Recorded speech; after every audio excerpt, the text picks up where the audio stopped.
You know, you're saying the audience has been Thanos snapped. It's like you're completely correct for so many reasons that we're going to be talking about today. But I was also thinking about how Phase 4, because we've talked about this on other streams. How many projects are in Phase 4? Is it? I want to say like is it 17. 17, something like that. Yeah. Way 17, I too think. many.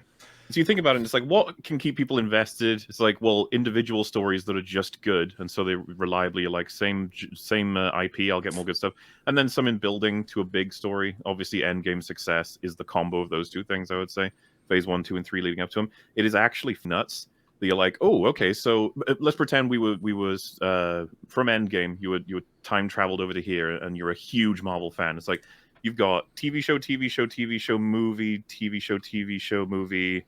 I'm up to No Way Home movie, Moon Knight TV show, MOM movie, She-Hulk TV show, Thor movie, What If TV show, Miss Marvel TV show, Werewolf by Night, I guess special, Black Panther movie, Secret Invasion is on the way. It's not there yet, and then Guardians special. It's like I've got all of that, and what's the story being built? It's like, oh well. No, wait till Ant-Man and we'll start up the story. Yeah, we actually have the answer to that. Kevin Feige, he addressed that when he was like asked after the fact, like, what the hell was the point with Phase 4? Because nothing happened of any kind of significance. And then he admitted that, it was just about new introductions. It was about So all these experimentation. Yeah, it was bringing a bunch of new characters. None of you have to Yeah, care there about. none of them stuck. No, isn't some of it down to James Gunn having to take a hiatus from Marvel? Yes. Because he was supposed to be the guy in charge of the multiverse phase. Yeah, and then all those unfortunate tweets surfaced, and he had to go bye for a little while, and so there was no driving force really behind Phase 4. It was just then a bunch of meandering I have a theory. stuff. I have a theory that Gods and Monsters is a repurposed phrase from fucking Marvel. That's what because it sounds like it really would have fit. in Phase 4. They regret it. They regret it. They're like, oh fuck, we shouldn't have temporary You either cancel or you don't. You don't temporary cancel someone. What is that? They're gonna be a little pissed about it, and they are like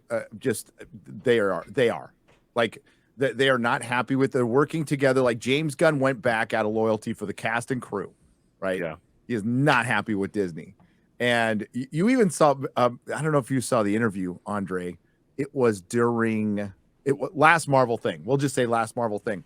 And he was being interviewed about James Gunn. And he goes, well, James Gunn still has to work 7 months for us. Yeah, and it didn't sound nice at all. No. Yeah. And then he finished with like, and after that, I'll be first in line to see whatever he does. I was like thinking, whoa, that's some hostility right there. I mean, that you could feel that passive aggression that there was. And you are, of course, entirely right. The whole plan for Phase 4 initially was that it wasn't supposed to, it was supposed to begin with Guardians of the Galaxy Part 3. At one point in time, that was supposed to be the beginning of Phase 4. And then it was going to go cosmic. And James Gunn was going to be, if anything, the main architect behind it. And probably it was going to be amazing. But then Alan Horn, being the idiot that he was, he went and he fired James Gunn on a whim, thinking that this was the right thing to do. And they could just replace him on Guardians of the Galaxy Part 3 with another director like they've done on 20 other movies. Boy, was he mistaken, because that, I submit, destroyed the MCU. Of course, it was going down the drain anyway with Kevin Feige being completely woke, but I don't think it would have been so bad if we could have gotten a series of cosmic movies led by James Gunn. Wouldn't have been so bad. But instead, that didn't happen, and then they had to scramble to come with all these other projects. That's when Victoria Alonso, who is super duper woke, when she suddenly got a Battlefield promotion, because all of these movies that have come out in the last few years, Thor, Love and Thunder, Doctor Strange and the Multiverse of Madness, they weren't overseen by Kevin Feige. They were overseen by Victoria Alonso. She was the one who was there on set. She was the one who approved the script and everything. She was the day-to-day producer on them. She obviously doesn't have what Kevin Feige once did. Yeah, I mean, he doesn't have what he once did. Yeah, no. He's just a burned out shell of a man. It's like too much superhero stuff. I mean, like I just Phase 4 burned all the fuel from Phase 3. It's gone. Not only that, there's more to it actually. Because when you go back to all of the best Marvel movies, Kevin Feige is the one that gets credit for it, but actually there was a full team behind him. Just like George Lucas with the original trilogy. It wasn't him alone. He had Marsha Lucas and many others Gary Kurtz along the way. Exactly. And same thing with Kevin Feige. One of the perhaps most important people was one Ike Perlmutter, who was there behind the scenes, always keeping Kevin Feige in check. Yep. And then then the lies got spun.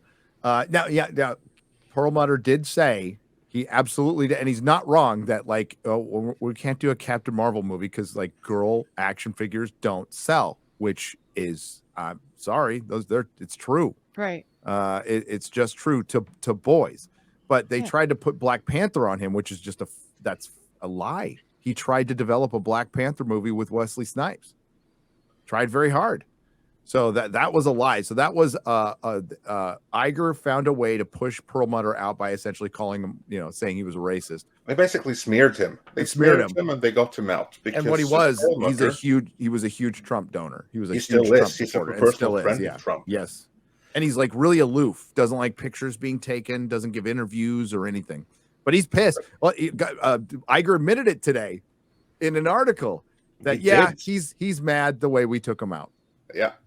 And Perlmutter, he also even wanted to get rid of Kevin Feige back in 2015. But he was outmaneuvered by Feige, who ratted up with Iger, and the two of them were able to get rid of Perlmutter instead. At that point, Kevin Feige was completely unopposed. He had all the power over all things Marvel, and what he did with it is basically the same thing that George Lucas did with the prequels. He had the same basic ideas, but now he was unchallenged by anyone that could keep his more wild, aloof, and woke ideas in check. He removed the control mechanism. And you didn't see it right away. It took a few years, but that's when the problems came. So like everything up until Infinity War, all of that was with Perlmutter still there. Phase 4 and all the madness, well, that's pure Feige and the people that he chose to promote to replace James Gunn. Can I just say as well, I would have loved to have seen a Black Panther with Wesley Snipes in it. Yeah. That would have been awesome. Epic. Yeah. Love that. And he got Marvel out of bankruptcy, right? And then we got Blade. And we got the X-Men. We got Spider-Man. And Kevin Feige was there. He worked under Avi Arad, who's a weirdo too, but they're all weirdos in Hollywood. They're all freaking weirdos.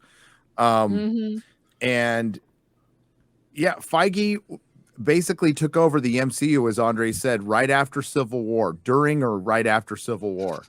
And right before Civil War. So, Civil War was the instigating event.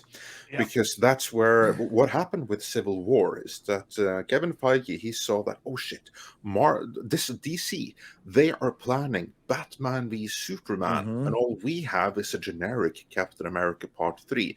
We have to counter Batman v Superman.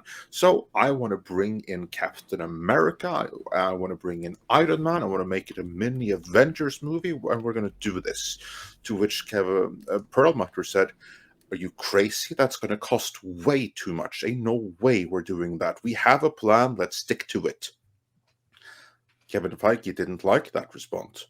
And Perlmutter didn't like the opposition. That's when the two really clashed. And when Perlmutter wanted to get rid of Feige. But then Feige allied himself with Iger, and that was the end for Perlmutter. That was it. And then we got the Civil War, that we got this huge mini Avengers movie. But the plan that we had was deviated from. I liked it. I totally liked it. Yeah, absolutely. But it's worth mentioning that it comes after Age of Ultron, which a lot of people felt on. But that was, I mean, there was tons of interference on that with the Whedon stuff, on the Whedon stuff too. Yeah. I mean, it's all kind of an amazing disaster. Like the people always shit on the DCU for being a disaster, but Marvel was like it's like a horrible disaster with a really good paint job, I guess.